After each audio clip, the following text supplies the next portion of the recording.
Que se passe-t-il lorsque l'Afrique ose dire non? Non à la soumission, non à la prédation, non au silence imposé. Ce n'est pas seulement une question d'orgueil, c'est un acte de survie.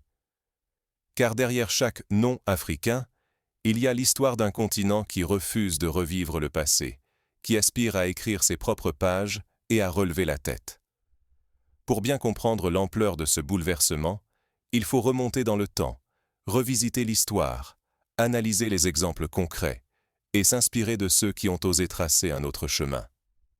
Dans la nuit du 27 août 2025, alors que l'obscurité enveloppe Ouagadougou, un événement sans précédent bouleverse l'histoire du continent africain. Le capitaine Ibrahim Traoré lance une opération secrète, orchestrée uniquement avec des moyens, des cerveaux et des technologies africaines. Cette décision n'est pas née d'un coup de tête. Elle est le fruit d'années d'humiliation, de pillage, de promesses non tenues et de trahison.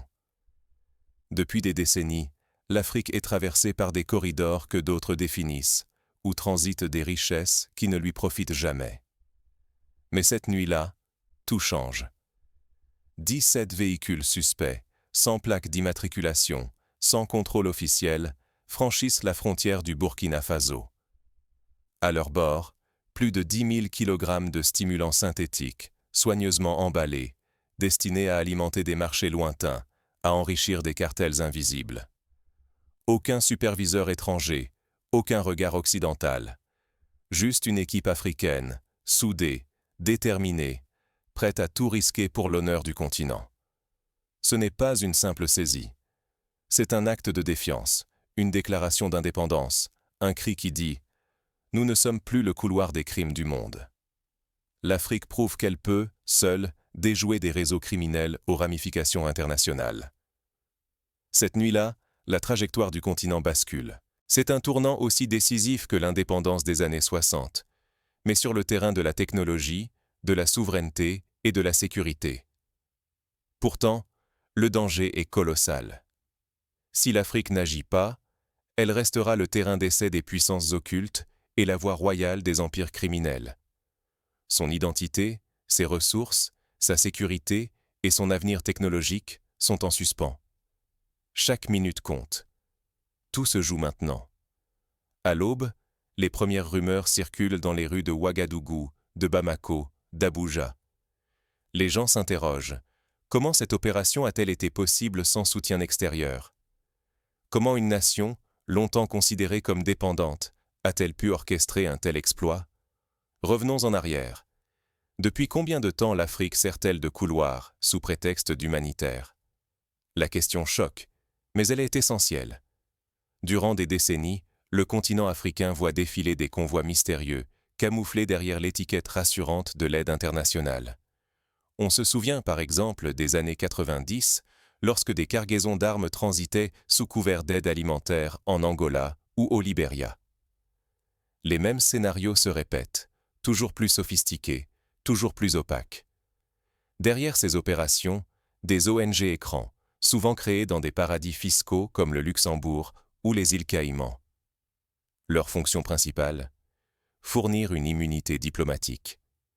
Grâce à des codes spéciaux, des permis d'exemption, elles échappent à tous les contrôles douaniers. Les camions franchissent les frontières, tamponnés de cachets officiels, sans qu'aucune inspection réelle ne soit menée. Ce système rappelle tristement l'époque coloniale, lorsque des comptoirs commerciaux servaient de paravent à toutes sortes de trafics. Peu de gens osent questionner ce balai opaque. Les populations, fatiguées par les promesses d'aide jamais tenues, baissent les bras. Mais dans l'ombre, la riposte africaine s'organise. Parmi ces figures, le docteur Fado Savado, data scientist burkinabé, incarne la nouvelle vague de talents décidés à rester, à défendre leur terre. Il a refusé une offre mirifique de la Silicon Valley, préférant mettre son savoir au service de son pays. Sous sa direction, une technologie d'imagerie thermique a été conçue localement. Un outil capable de détecter en temps réel les anomalies dissimulées dans les cargaisons dites humanitaires. Ce dispositif, inspiré des scanners aéroportuaires mais adapté aux conditions du Sahel, permet d'identifier la chaleur dégagée par des substances chimiques ou des équipements électroniques interdits. L'Afrique innove, adapte, réinvente. Rapidement, les preuves s'accumulent. Les images révèlent l'inavouable. Derrière des sacs de riz ou de médicaments, on découvre des substances chimiques, des composés illicites, parfois du matériel destiné à des expérimentations interdites. Les corridors humanitaires ne sont plus que le théâtre d'un trafic sophistiqué, dont l'ampleur dépasse l'entendement. Ce constat fait écho aux scandales du passé, comme les trafics de diamants dits « du sang » en Sierra Leone, ou les détournements d'aide humanitaire lors de la famine en Somalie. Ignorer ces signaux, c'est accepter que la santé, la sécurité et la souveraineté africaine soient sacrifiées sur l'autel de profits étrangers. C'est abandonner le pouvoir de raconter l'histoire du continent à d'autres, au détriment de son avenir et de son identité. C'est risquer de répéter les erreurs du passé, comme lors de la conférence de Berlin de 1884, lorsque l'Afrique fut découpée sans qu'aucune voix africaine ne soit entendue. Mais ce soir-là, au Burkina Faso, une décision sans précédent est prise. Pour la toute première fois, la frontière est fermée. Aucune permission n'est demandée, aucun avertissement n'est donné à l'Occident. C'est un acte d'autorité, de responsabilité. L'opération Phénix vient de commencer. Sur le terrain, le capitaine Ibrahim Traoré s'apprête à défier l'ordre établi. Il sait que chaque geste sera scruté, que chaque erreur pourra servir de prétexte à une intervention étrangère. Mais il choisit la voie de l'audace, s'inspirant de leaders historiques comme Thomas Sankara, qui avait osé dire non à la dette, ou Patrice Lumumba, qui avait refusé la soumission aux intérêts étrangers. Derrière chaque autocollant mensonger d'ONG, une vérité prête à exploser se dissimule, palpitante sous la surface. Lorsque les camions sont ouverts, c'est un choc absolu.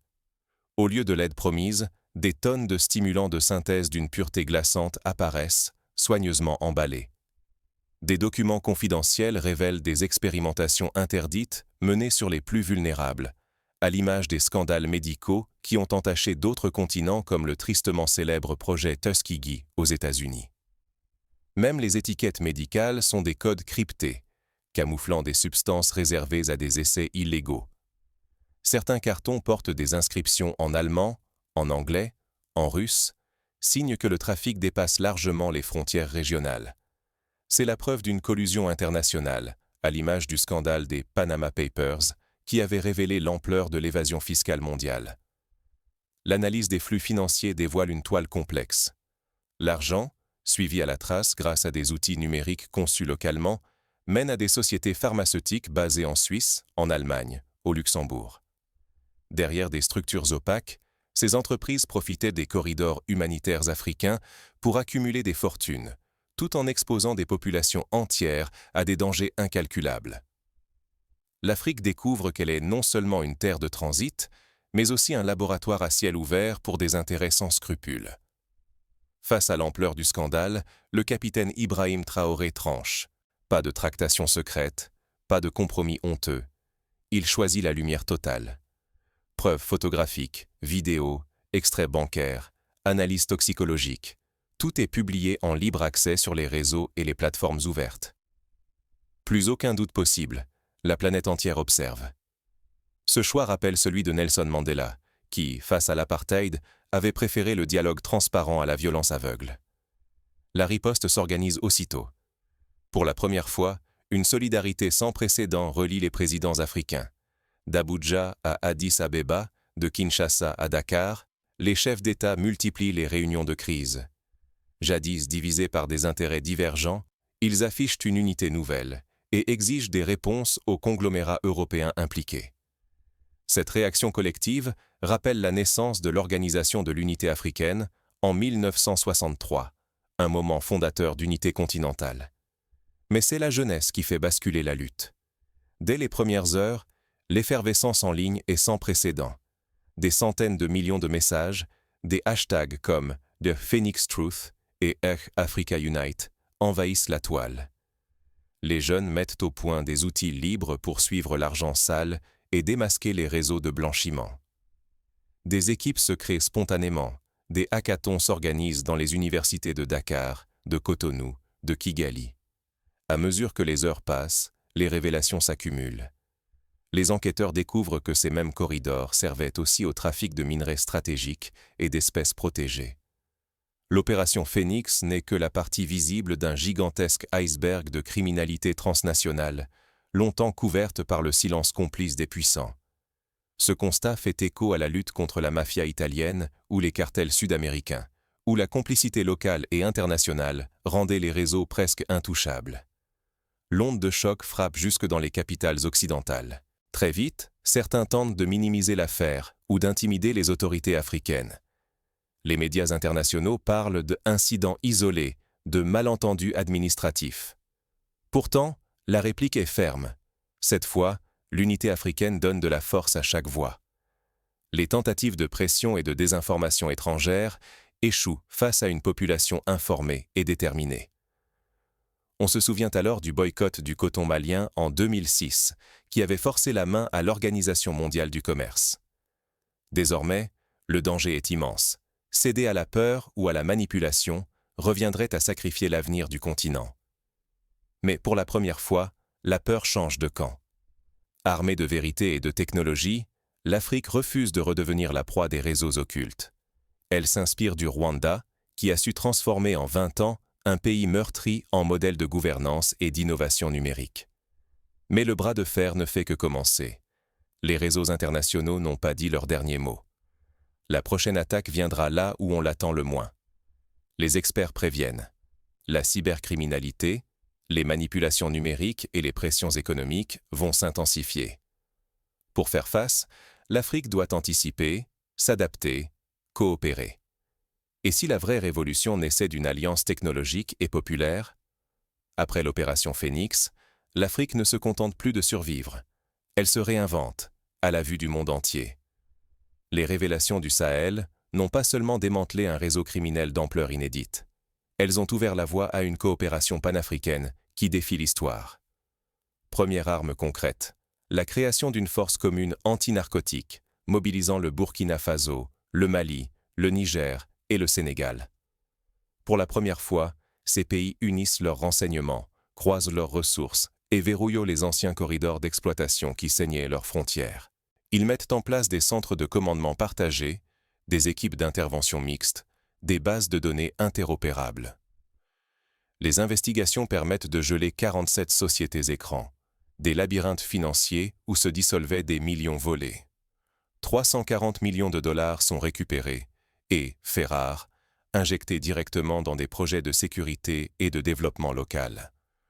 Cela permet, par exemple, la création de centres de formation à la cybersécurité, l'amélioration de la surveillance des frontières et la réhabilitation de routes jadis utilisées par les trafiquants.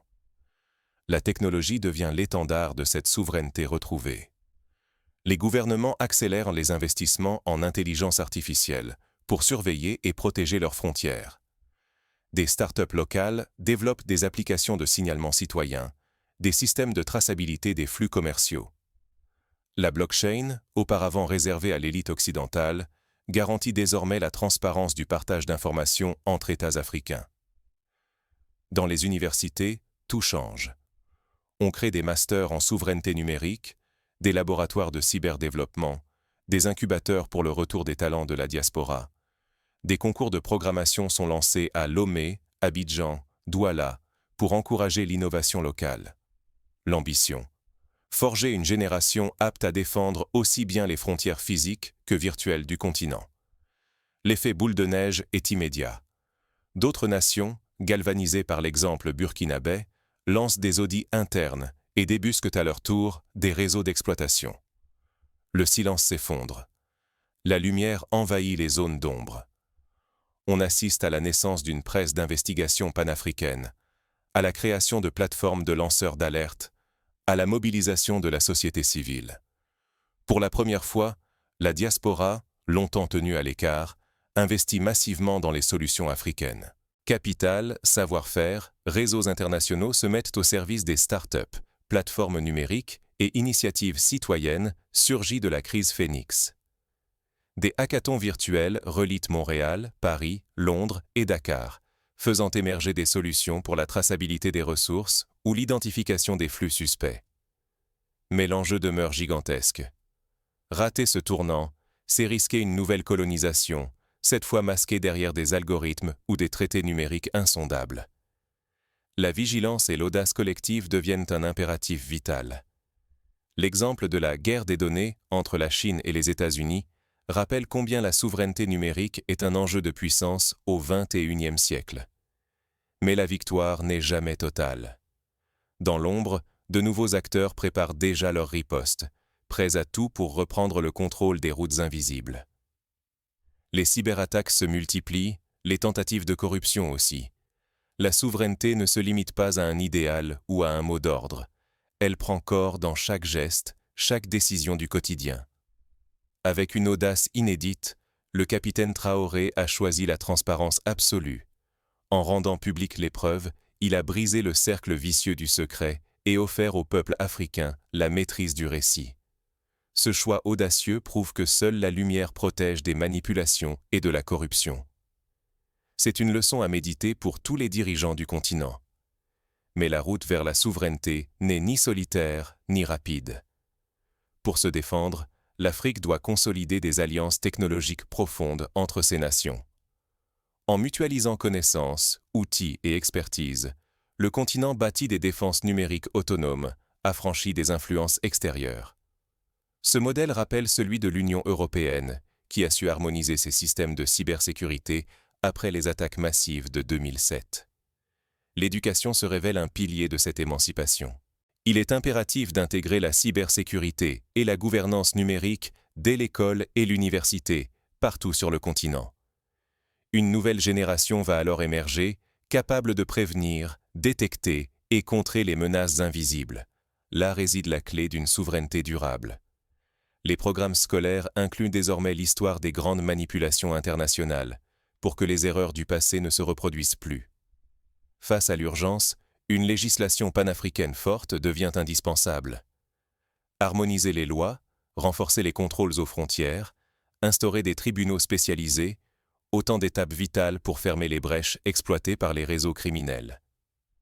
Des conventions sont signées, inspirées du modèle de la Convention de Palerme contre la criminalité transnationale organisée. Personne n'est spectateur.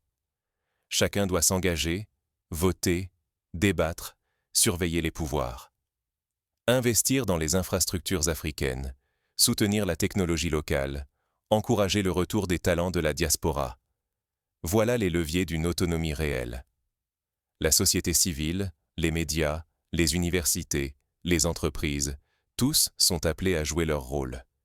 Car il faut l'affirmer sans détour, l'inaction, la fragmentation ou la complaisance ouvriraient la voie à une nouvelle domination, qu'elle soit numérique ou économique. L'avenir de la souveraineté africaine dépend de notre capacité à unir nos forces, à refuser le fatalisme et à écrire nos propres lois. Ce combat n'est pas seulement celui des États, mais de chaque citoyen, de chaque famille, de chaque village. Aujourd'hui, la mue a commencé. Mais elle demeure précaire, menacée en permanence par les forces tapies dans l'ombre. Qui aura la volonté de poursuivre ce chemin? Par quelle décision l'Afrique forgera-t-elle son lendemain? L'avenir se construit dans la persévérance, la vigilance et la solidarité. La route vers l'autonomie ne fait que commencer, nourrie par des victoires fragiles et des défis immenses. Mais chaque pas dessine un avenir nouveau, où l'Afrique s'affirme enfin maîtresse de son destin. À l'image du Ghana, premier pays africain à obtenir son indépendance en 1957, le continent doit transformer ses victoires symboliques en réformes structurelles et durables. L'Afrique ne regarde plus depuis la marge. Elle tient désormais la plume de son propre destin. Les médias africains prennent le relais, diffusent les enquêtes, organisent des débats publics, font entendre la voix de ceux qui, longtemps, ont été réduits au silence. Les écoles enseignent non seulement les mathématiques et les sciences, mais aussi l'histoire des résistances africaines, la fierté de la diversité culturelle, la richesse des langues et des traditions. L'opération Phénix fut bien plus qu'un coup d'éclat contre un vaste réseau criminel. Ce fut le sursaut d'un continent qui refuse que d'autres marchandent ou sacrifient son avenir pour des intérêts étrangers. Désormais, chaque Africain, chaque Africaine doit comprendre. Se taire, c'est consentir à l'effacement de notre souveraineté. L'histoire récente regorge d'exemples où le silence a permis les pires abus, comme lors du génocide rwandais ou de la traite négrière transatlantique. Nos frontières, nos ressources, notre savoir-faire technologique et notre dignité sont des trésors qui n'appartiennent qu'à nous. L'action du capitaine Ibrahim Traoré et de son équipe l'a prouvé. L'ingéniosité, la solidarité et la détermination africaine sont nos armes les plus puissantes contre l'ingérence et la prédation. Grâce à leur courage silencieux, le Burkina Faso a envoyé un message sans équivoque. L'Afrique ne sera plus jamais prise au piège de l'aide intéressée ou du prétexte humanitaire. Mais une victoire, même éclatante, ne garantit pas l'avenir. Le danger plane toujours. Chaque silence, chaque hésitation, ouvre la porte à de nouveaux prédateurs, prêts à transformer nos espoirs en butin. Rester passif, c'est laisser d'autres décider de notre sécurité, de notre santé, de notre richesse et même de notre identité numérique. Les exemples récents de piratage massif, de manipulation électorale ou de pillages environnementaux montrent que la vigilance doit être permanente.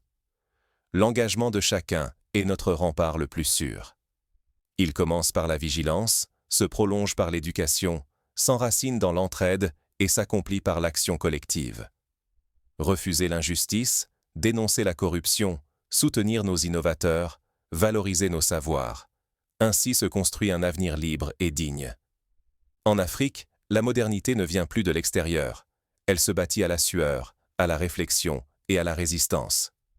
Les exemples du Maroc dans l'industrie automobile, du Kenya dans la fintech ou du Nigeria dans la musique démontrent la capacité du continent à s'imposer sur la scène mondiale. Face aux milliards détournés, aux vies sacrifiées et aux récits volés, l'heure est venue de se redresser, de refuser l'effacement et de revendiquer notre voix. L'histoire ne s'écrira plus sans nous. Nous sommes les auteurs de notre souveraineté et les bâtisseurs de nos lendemains. C'est à vous de poursuivre ce mouvement, de le défendre à chaque instant, pour que plus jamais les couloirs de la honte ne remplacent les routes du progrès. Agir aujourd'hui, c'est garantir notre dignité, offrir à nos enfants un continent fort, uni et respecté. C'est choisir de bâtir, ensemble, une Afrique souveraine, innovante et solidaire. La question n'est plus « que se passe-t-il lorsque l'Afrique ose dire non ?» mais jusqu'où l'Afrique peut-elle aller lorsqu'elle